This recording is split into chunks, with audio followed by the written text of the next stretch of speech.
En vérité, je vous le dis, celui qui n'entre pas par la porte dans la bergerie, mais qui monte par ailleurs est un voleur et un brigand. Mais celui qui entre par la porte est le berger des brebis. Le portier lui ouvre, et les brebis entendent sa voix. Il appelle par leur nom les brebis qui lui appartiennent, et il les conduit dehors.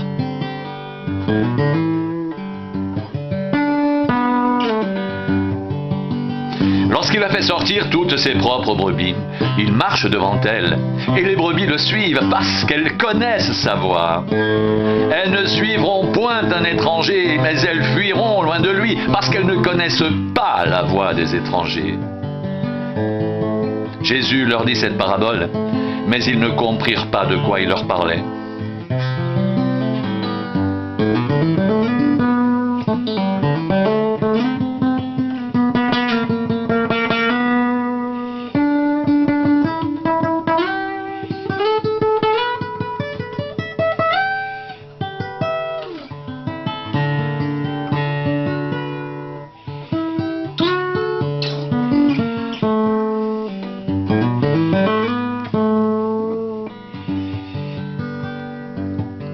Jésus leur dit encore, en vérité, je vous le dis, je suis la porte des brebis.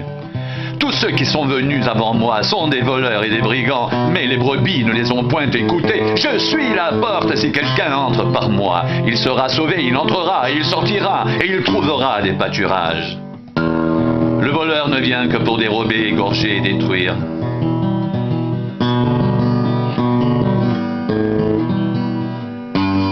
Moi, je suis venu afin que les brebis aient la vie et qu'elle ait en abondance. Je suis le bon berger donne sa vie pour ses brebis. Mais le mercenaire, qui n'est pas le berger, et à qui n'appartiennent pas les brebis, voit venir le loup, abandonne les brebis, et prend la fuite. Et le loup les ravit et les disperse.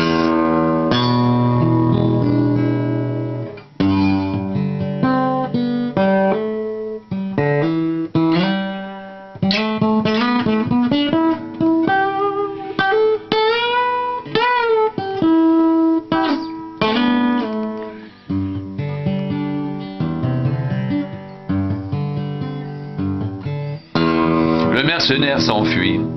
Parce qu'il est mercenaire et qu'il ne se met point en peine des brebis.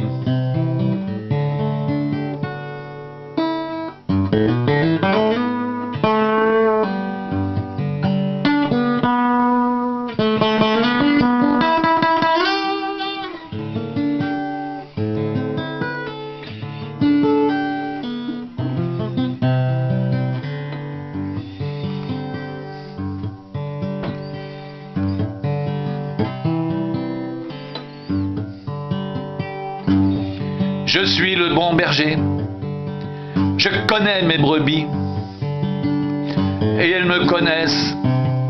Comme le Père me connaît, comme je connais le Père. Et je donne ma vie pour mes brebis.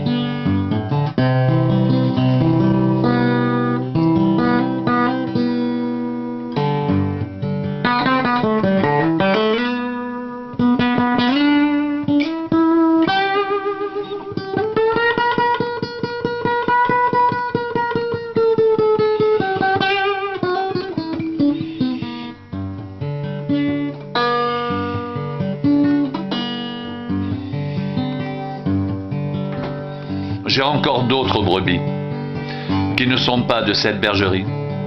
Celles-là, il faut aussi que je les amène. Elles entendront ma voix, il y aura un seul troupeau, un seul berger.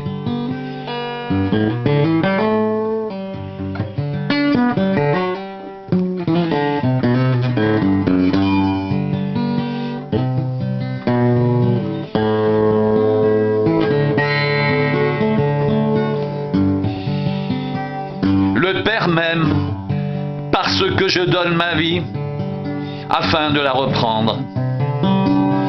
Personne ne me l'ôte, mais je la donne de moi-même. J'ai le pouvoir de la donner et j'ai le pouvoir de la reprendre. Tel est l'ordre que j'ai reçu de mon Père. Il y eut de nouveau, à cause de ces paroles, division parmi les Juifs. Plusieurs d'entre eux disaient « Il a un démon, il est fou, pourquoi l'écoutez-vous » D'autres disaient « Ce ne sont pas les paroles d'un démoniaque. Un démon peut-il ouvrir les yeux des aveugles ?»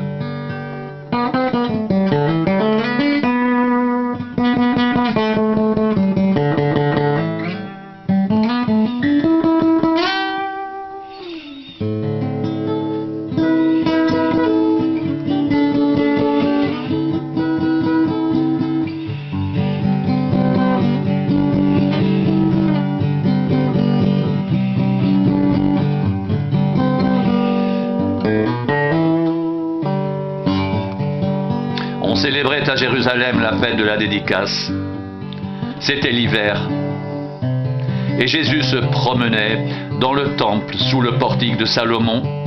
Les Juifs l'entourèrent et lui dirent « Jusqu'à quand tiendras-tu notre esprit en suspens? Si tu es le Christ, dis-le franchement. »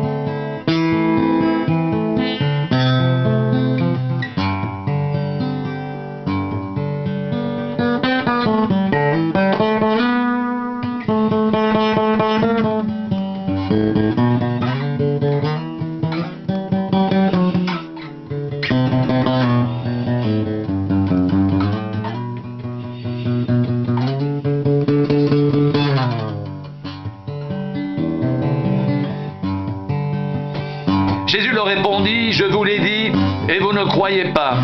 Les œuvres que je fais au nom de mon Père rendent témoignage de moi, mais vous ne croyez pas, parce que vous n'êtes pas de mes brebis. Mes brebis entendent ma voix. Je les connais, elles me suivent. Je leur donne la vie éternelle, et elles ne périront jamais, et personne ne les ravira de ma main. Mon Père, qui me les a donnés, est plus grand que tous, et personne ne peut les ravir de la main de mon Père. Moi et le Père, nous sommes un.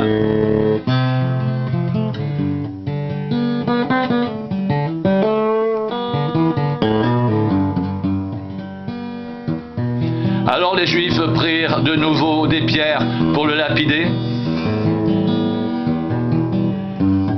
Jésus leur dit, « Je vous ai fait voir plusieurs bonnes œuvres venant de mon Père. »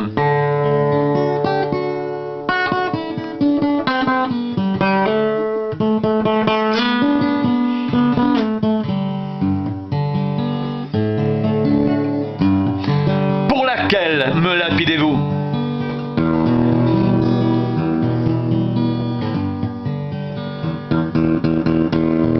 Les Juifs lui répondirent, « Ce n'est point pour une bonne œuvre que nous te lapidons, mais pour un blasphème, et parce que toi, qui es un homme, tu te fais Dieu. »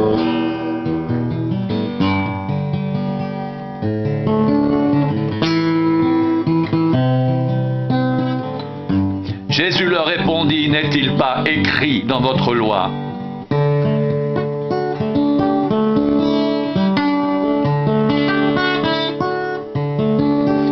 J'ai dit, vous êtes des dieux. Si elle a appelé Dieu ceux à qui la parole de Dieu a été adressée, et si l'écriture ne peut être anéantie, celui que le Père a sanctifié et envoyé dans le monde, vous lui dites, tu blasphèmes. Et cela parce que j'ai dit, je suis le Fils de Dieu.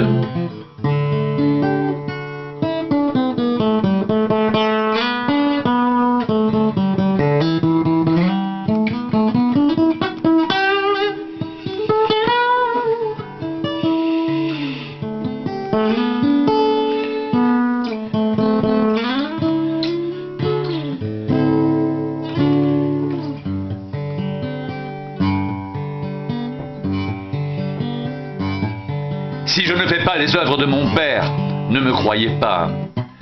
Mais si je les fais, même si vous ne me croyez point, croyez à ces œuvres afin que vous sachiez et reconnaissiez que le Père est en moi et que je suis dans le Père.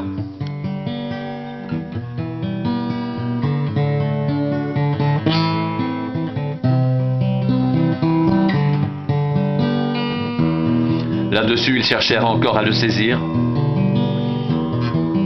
mais il s'échappa de leurs mains.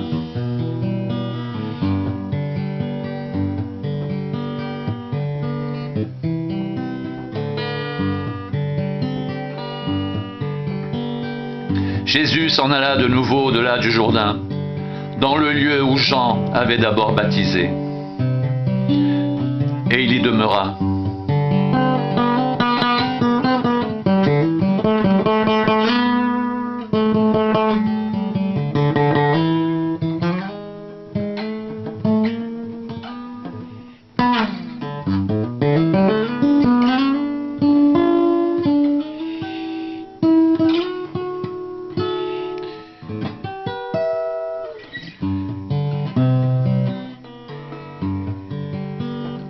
Beaucoup de gens vinrent à lui et il disait: Jean n'a fait aucun miracle, mais tout ce que Jean a dit de cet homme était vrai. Et dans ce lieu-là, plusieurs crurent en lui.